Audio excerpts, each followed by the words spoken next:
কি বজাৰ আনিলা আজি আৰু শাক যে কিমান আনে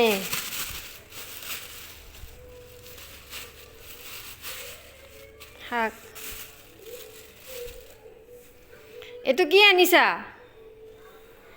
সুধু ৰব কি বস্তু আনিছে এটো কি আনিছা এটো পানী আলু আমার যে গছ আছে ভাজি খাই বলা আমি তোমাক দেখাম বলা কোনটা এইডাল দেখুন ফ্ৰণ্টত এইডাল গছটা আমাৰ ঘৰত এটো গছ আছে আগতে গম নোপোৱা নেকি এইটো পানী আলুৰ গছ ও এডাল মই আৰু ইয়াতে কিবা লাগি থাকাৰ কাৰণে মই ভাবিছো এটো হেৰি নেকি এইডাল হল পানী আলুৰ গছ আৰু এইবিলাক গুটিবিলাক দেখিছেনে দেখিছো উৰহি নিচিনা গুটি হয় এনেকুৱা মই উৰহিৰ গছ বুলি ভাবি আছিলো এটো আৰু এনে মাটিৰ তলতে এই বস্তুটো হয় পুৰা পানী আলু গছ আৰু এতিয়া সিজন পানী আলুৰ আমাৰ ভাজিব লাগিব নেকি নাই ভাজিব নালাগে এটো এনেকৈ খায় এনেকৈ খায় এটো এয়া পানী আলু তোমাৰ এনেকৈ খায় এটো খাব পাৰি খাইছাও তোমাৰ খোৱা আৰু এইটো বস্তু কি হয় তোমাৰ যেতিয়া ৰুৱা হয় নহয় ভিতৰত আলু গছত যেনেকৈ আলু লাগে সেনেকৈ এই গছটো তোমাৰ ভিতৰতো এনেকুৱা আলু লাগে টিপাটো পানী আলু বুলি কয় এতিয়া এই সিজনত পুৰা ওলাই পানী আলু আৰু খাবলৈ মিঠা দেখোনে আমাৰ যিবিলাক ভিউৱাৰ্ছ কৈছো আলুটো এতিয়া খাব লাগে এতিয়া সিজনৰ বস্তু সকলোৱে খাব লাগে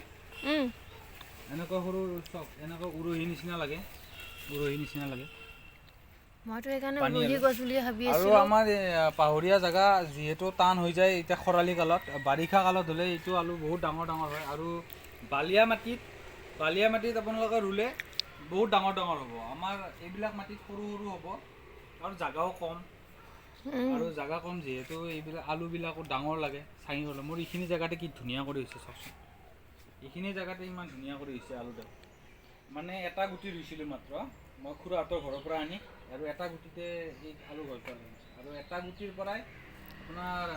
6টা 7টা আলু ওলাই যায় আৰু মানে ধুনীয়া কৰি বেছি ওলাই ভাল জাগা ভাল মাটি পলসুৱা মাটি থাকিলে বেছি ওলাই এনেকৈ ধুনীয়া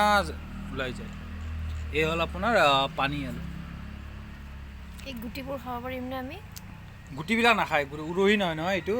গুটিবিলাক আৰু খায় নেকি অকল এইটো ফলে খায় অকল এইটো ফলটো খায় পানী আলু এইটো খায়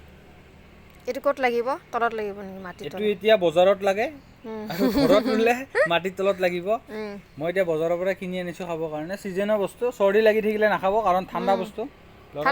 চৰ্দি লাগি থাকিলে নুখাব ঠিক আছে এতিয়া ভিডিঅ' কৰি থাকিবা